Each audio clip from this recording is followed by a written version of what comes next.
तो पार्ट 42 की शुरुआत वहीं से होती है जहां पिछला पार्ट खत्म हुआ था। हिनवो और हेन दोनों रास्ते के ऑपोजिट में थे, पर हेन के सामने से एक बस पार होती है। इसके साथ हेन भी कहीं गायब हो जाती है। युनसंग जो ऑलरेडी यहाँ पे पहुंच चुका था, ग्रीन लाइट होते ही हिनवो रास्ता पार करने जाता है, तभी एक कार आकर उसे टक्कर मार देती है, जिससे हिनवो को बहुत चोट आती है। वो बेहोश हो जाता है। कुछ ही देर में पुलिस एंड एम्बुलेंस वगैरह आते हैं, तो हमें पता चलता है कि जिसने हिनवो को टक्कर मारी वो युनसंग नहीं था, वो कोई दूसरा इंसान था। इधर हिनवो को तुरंत से हॉस्पिटल ले जाया जाता है, जहाँ उसका इलाज शुरू होता है। वहीं इधर हेन को होश आता है तो वो किसी रूम में थी। उसे समझ नहीं आ रहा था कि ये कौन सी जगह है। अब कुछ घंटे बाद हिनवो की ट्रीटमेंट हो जाती है। हिनवो के मॉम डैड को इस बारे में पता चलता है, तो दोनों बहुत ही ज्यादा घबराते हुए हॉस्पिटल पहुंचते हैं, जहां डॉक्टर उन्हें बताते हैं कि अभी हिनवो ठीक है, बस उसके रिब्स में थोड़ी ज्यादा चोट आई है। तो दोनों जल्दी से हिनवो के वार्ड में आते हैं, लेकिन हिनवो तो अपने बेड में नहीं था। फिर हम हिनवो को देखते हैं जो टैक्सी से कहीं जा रहा था। इधर हेन उस रूम का दरवाजा खोलने की कोशिश करता है, लेकिन वो बाहर से लॉक था। किसी के पैरों की आवाज सुनती है तो वो जाकर छुप जाती है। एक आदमी अंदर आता है तो हेन उसके सर पे लैंप फोड़ के भाग जाती है, लेकिन बाहर हॉल में आकर वो युनसंग को देखती है, जो हाथों में गन पकड़े हुए था। तो फ्लैशबैक से हमें पता चलता है युनसंग ने तो बस के साइड में कार लगाकर हेन को अपने गुंडों की हेल्प से किडनैप कर लिया था। तो उससे पूछती कि क्या तुम मुझे यहाँ किडनैप करके लाए हो। युनसंग कहता है कि मैंने तुम्हें बताया ना कि मैं तुम्हें प्रोटेक्ट कर रहा हूँ, क्योंकि मैं नहीं चाहता कि हिनवो तुम्हें और ज्यादा धोखा दे, तुम्हें टॉर्चर करे। हेन पूछती है ये कौन सी जगह है, पर युनसंग पूछता है कि पहले तुम मुझे ये बताओ कि तुम आज हिनवो से मिलने क्यों गई थी। इन सबसे हेन समझ गई थी कि युनसंग बहुत ही खतरनाक है, इसलिए वो बताती है कि जर्मनी के हॉस्पिटल से मेरे लिए एक डायरी आई थी, इसमें मैंने ही मेरे और हिनवो के बारे में लिखा था। और जैसा तुमने हिनवो के बारे में मुझे बताया था वैसा तो कुछ भी नहीं था उसमें, पर मेरी हैंडराइटिंग तो कोई भी कॉपी कर सकता है। शायद किसी ने जानबूझकर ये सब लिख कर मुझे भेजा होगा ताकि मैं हिनवो पे बिलीव करूं। ये जरूर हिनवो का ही प्लान होगा। मैंने वो डायरी पढ़ के ज्यादा सोचा नहीं, उससे बात करनी चली गई, पर शायद मुझे तुमसे पहले पूछ लेना चाहिए था। आई एम सॉरी, मैंने तुम पर थोड़ी देर के लिए डाउट किया था। जो युनसंग फिर से उसकी बात में आ जाता है। इनके थी दोबारा ऐसा कुछ नहीं होगा, इसलिए चलो घर चलते हैं। पर युनसंग कहता है कि अब जब तुम मानती हो कि इसमें तुम्हारी गलती थी और तुम्हें मेरी बात सुननी चाहिए थी, इसीलिए आगे मैं जैसा कहूँ वैसा ही करना। कल सुबह यहाँ एक हेलीकॉप्टर आएगा, जिससे हम दोनों साथ में यहाँ से चले जाएंगे और शादी करके हैप्पीली रहेंगे। हेन पूछते पर हमारे कंपनी का क्या होगा। युनसंग कहता है वो सब प्रोफेशनल मैनेजर संभाल लेंगे। तो हेन भी मान जाती है, पर असल में हेन ये सब नाटक कर रही थी ताकि उसे यहाँ से निकलने का टाइम मिले। तो हिनवो ने डिटेक्टिव कोनान को फुटेज चेक करने के लिए कह दिया था, इसमें यांग भी उसकी हेल्प करता है और इन्हें पता चल जाता है कि हेन को किसी एक कार में ले जाया गया है। अभी यहाँ पर हिनवो पहुंच जाता है, पर उसे अभी भी बहुत दर्द हो रहा था, इसलिए यांग उसे थोड़ा डांटता है इस हालत में यहाँ आने के लिए। पर हिनवो कहता है मैं ठीक हूँ, अभी हेन को ढूंढना सबसे ज्यादा जरूरी है। इधर बटलर सियोली को अगर बताती है कि मुझे हिनवो ने अभी कॉल किया था और बताया कि हेन अचानक से उसकी आंखों के सामने से कहीं गायब हो गई है। उसने मुझे हेन के बारे में पता लगाने के लिए कहा, पर आपको बिना कुछ पता चले, पर मैं आपसे कैसे कोई बात छुपा सकती थी। लेकिन असल में तो हिनवो ने ही बटलर से सियोली को ये बात बताने के लिए कहा था, क्योंकि वो जानता था कि सियोली ये सुनकर समझ जाएगी कि ये काम युनसंग का है और वो युनसंग को रोकने आएगी। इस तरह से हिनवो को पता चल जाएगा कि हेन अभी कहाँ पे है और इससे वो जल्दी हेन के पास पहुंच सकता है। सियोली समझ जाती है कि युनसंग हेन के साथ भागने की प्लान बना रहा है और उसके पास अभी भी सियोली का चेयरमैन को मारने वाला वीडियो था, प्लस वो 900 बिलियन वॉन का सीक्रेट फंड भी युनसंग के पास था। सियोली पहले पैसों के बारे में पता करती है तो उसे पता चलता है कि युनसंग ने पैसों को डॉलर में कन्वर्ट कर लिया है, इससे वो क्वींस ग्रुप का स्टॉक्स खरीदने वाला है। ये जानकर सियोली तो गुस्से में निकल जाती है। वो तुरंत पता लगा लेती कि युनसंग अभी कहाँ पे है। सियोली अपने कुछ गार्ड्स के साथ वहाँ के लिए निकलती है। इनके पीछे पीछे हिनवो और यांग भी उन्हें फॉलो करते हैं, जिसमें बटलर उनकी हेल्प करती है। सियोली को फॉलो करते हुए ये लोग पहुंचते हैं हंटिंग ग्राउंड वाले विला में, जो जगह अभी बर्फ से पूरा ढक गया था। हिनवो की कंडीशन खराब होती है, पर फिर भी वो पीछे के रास्ते से विला के अंदर जाएगा कहता है और यांग को पुलिस बुलाने के लिए कहकर यहीं रुकने के लिए कहता है।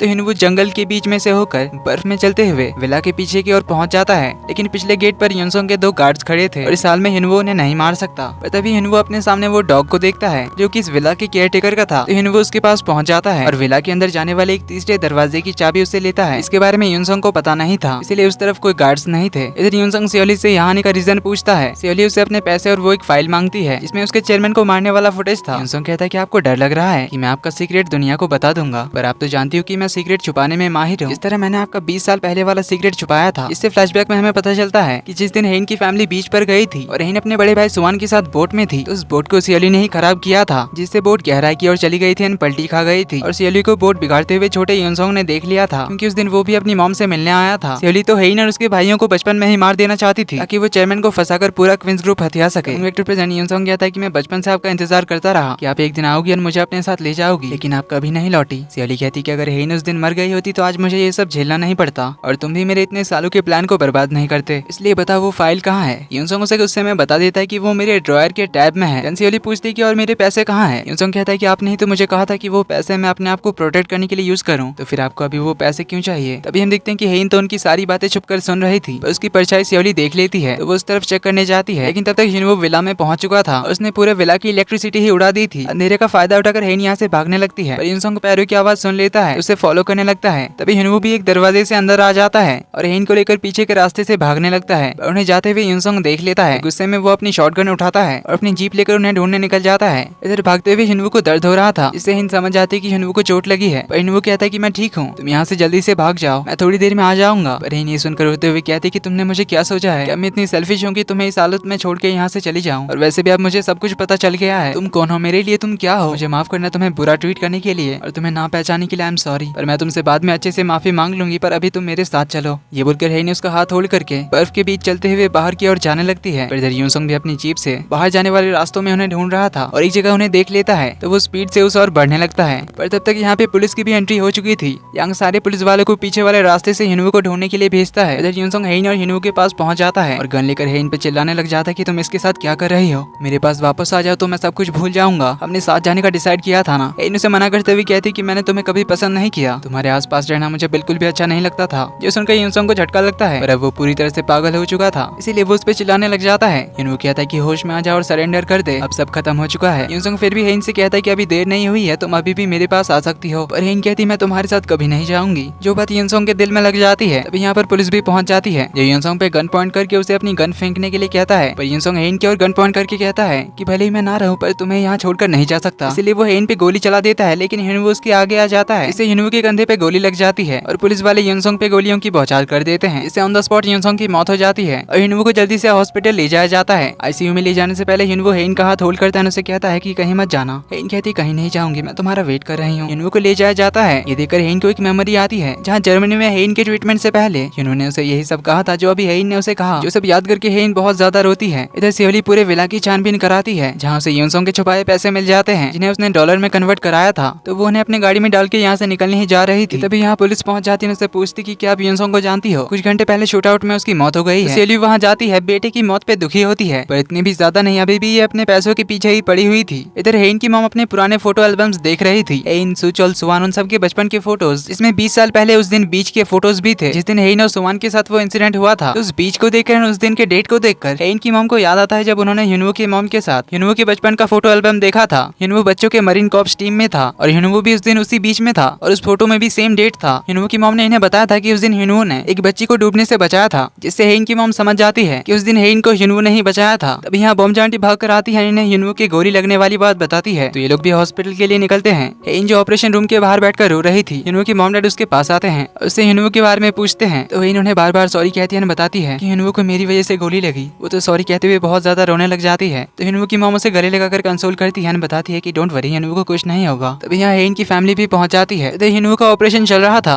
जहाँ उसकी कंडीशन बहुत ही क्रिटिकल थी। इधर हेइन की मॉम हिनवू की मॉम को हौसला देती है और यहाँ उन्हें ये भी बताती है कि 20 साल पहले हिनवू ने पानी में जिस लड़की को डूबने से बचाया था वो हेइन थी। मैंने उस दिन अपने बेटे सुवान की मौत के लिए हेइन को जिम्मेदार ठहराया और 20 साल तक अपनी बेटी को ही अपने से दूर रखा। फिर मेरी बेटी को बचाने वाले हिनवू को पिछले 4 सालों में कितना बुरा ट्रीट किया, उसके बावजूद भी उसने हमारी फैमिली के लिए कितना कुछ किया। इतनी बार हेइन की जान बचाई, अपने आप को खतरे में डाला, उसके लिए वो हिनवू की मॉम से माफी मांगती है। पर हिनवू की मॉम कहती है कि बीती बातों को याद करके कोई फायदा नहीं है, हमें सब कुछ समझकर आगे बढ़ना चाहिए। तो सभी लोग हिनवू के ठीक होने के लिए गॉड से प्रे करते हैं। इधर सियोली तो यूनसंग के मरने के बाद उसके नाम के सारे शेयर्स अपने नाम पे ट्रांसफर कर लेती है। इवन सीक्रेट फंड से जो उसने स्टॉक्स खरीदे थे वो सब भी वो अपने लॉयर को अपने नाम पे ट्रांसफर करने के लिए कहती है, क्योंकि अब वो क्वींस ग्रुप को हथिया कर पैसे लेकर निकलने के फिराक में थी। इधर अगले दिन हिनवू का सर्जरी कंप्लीट होता है। वो ठीक था पर अभी उसे होश नहीं आया था, जो उन सभी की जान में जान आता है। इन पूरा दिन हिनवू के पास ही बैठी रहती है, उसे बहुत सारी बातें बताती है। हिनवू के होश आने तक वो खाना भी छोड़ देती है। इस तरह पूरे 24 घंटे पार हो जाते हैं। इधर सियोली यूनसंग का टैब हान रिवर में फेंक देती है, जिससे कि अब उसके खिलाफ कोई सबूत नहीं बचे थे। इधर 24 घंटे बाद भी जब हिनवू को होश नहीं आता तो हेइन उसे बताने लग जाती है, 24 घंटे हो गए, तुम कब उठोगे? मैंने एक दिन से कुछ भी नहीं खाया, सोई भी नहीं हूँ, और जब तक तुम नहीं उठोगे तब तक मैं ऐसे ही रहूंगी। तुमने मुझे बचाने के लिए सब किया तो मैं कैसे आराम से खाना खा सकती हूँ? पर इसका ये मतलब नहीं है कि तुम नहीं उठोगे। कहीं तुम भूल तो नहीं गए कि मेरा भी इलाज चल रहा है, मुझे भी दवाइयाँ खानी पड़ती है, तो अगर इस दौरान मुझे कुछ हो गया तो इसलिए फिर मेरी फिक्र करना नहीं चाहते तो जल्दी उठ जाओ। तभी वो हिनवू की आंखों में मूवमेंट्स नोटिस करती है और हिनवू धीरे से अपनी आंखें खोलता है, जो देख हेइन खुशी से इमोशनल हो जाती है। हिनवू से कुछ कहने जा रहा था पर हेइन उसे रोककर कहती कि तुम कुछ मत बोलो, मैं अभी डॉक्टर को बुलाकर लाती हूँ। पर हिनवू सबसे पहले उससे पूछता कि तुम ठीक हो ना? जो उसने हेइन रो पड़ती है उसे कहती कि तुम अभी भी मेरी फिक्र कैसे कर सकते हो, तुम्हारी हालत अभी बहुत खराब है, फिर भी तुम मेरी फिक्र क्यों कर रहे हो? मैं ठीक हूँ और तुम मुझे माफ करना कि मैं तुम्हें पहचान नहीं सकी और तुम्हें बुरा ट्रीट किया। मैंने बिना कुछ जाने तुम्हें कितना कुछ कह दिया। हिनवू कहता है मुझे भी माफ करना ये भूलने के लिए कि मैं तुमसे कितना प्यार करता हूँ। तुमसे प्रॉमिस किया था हमेशा तुम्हारे साथ रहूंगा, हर सिचुएशन में तुम्हारा साथ दूंगा। इतने सालों में मैं ये भूल गया था, मैंने भी तुम्हें जाने अनजाने में कितना हर्ट किया होगा, उसके लिए I am sorry but I love you. जो सुन हिन बहुत इमोशनल होती है। तभी यहाँ हिनवू की मोमन मिसॉन आती है, जो हिनवू को सही सलामत देखकर बहुत ज्यादा इमोशनल होती है। तो वो हिनवू के डैड भाई सभी को बुलाते हैं, तो सभी लोग हिनवू को सही सलामत मत देकर बहुत इमोशनल होते हैं। और इसी के साथ पार्ट 42 का एंड यहीं पर होता है। तो वीडियो पसंद आई तो वीडियो को लाइक कर देना, चैनल पर पहली बार आए तो do subscribe and hit the bell icon. जल्दी ही मिलते हैं अगले पार्ट में, तब तक के लिए take care and bye bye.